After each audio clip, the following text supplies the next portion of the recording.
McCray, I got a slogan. We violate the Constitution consistently. This is a black male who I asked about. The Palm Beach Post has reported on him. We asked the chief what the culture change is for the West Palm Beach Police Department, and the public still hasn't been addressed. Commissioner James, the only thing he said was that he talked to the chief behind closed doors. He didn't show any concern about a black male being beaten to an inch of his life, retinas detached. He wasn't concerned about that. The concern with this whole dis was the money, $140,000.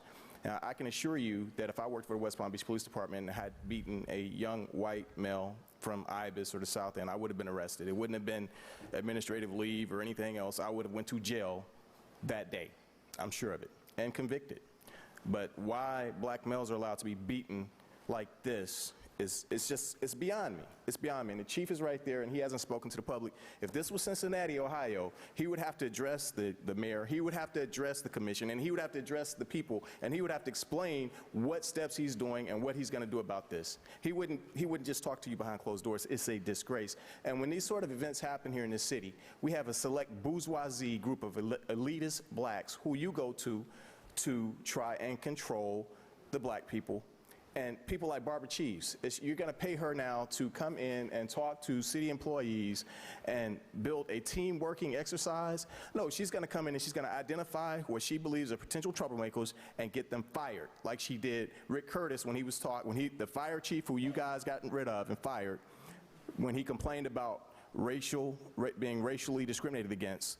She came in and she told the city that he was a cancer that needed to be cut out of the city before he destroyed. This man was fighting for justice and for equality.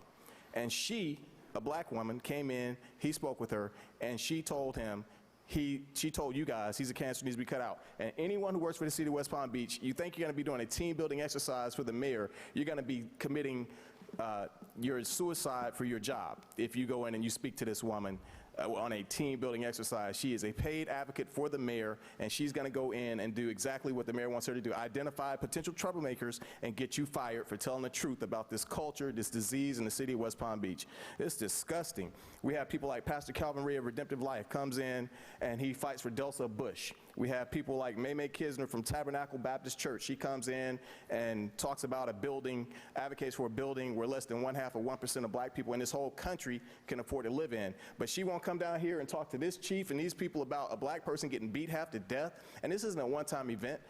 Sometimes a false arrest can be much worse than a physical beating because it's going to follow you for life, and you don't have the resources to fight it. You don't have the resources to hire someone like Keith James, who went to Harvard and has a law degree, to defend you. So guess what? You're scarred for life. You're ruined. Thank you, Mr. McCray.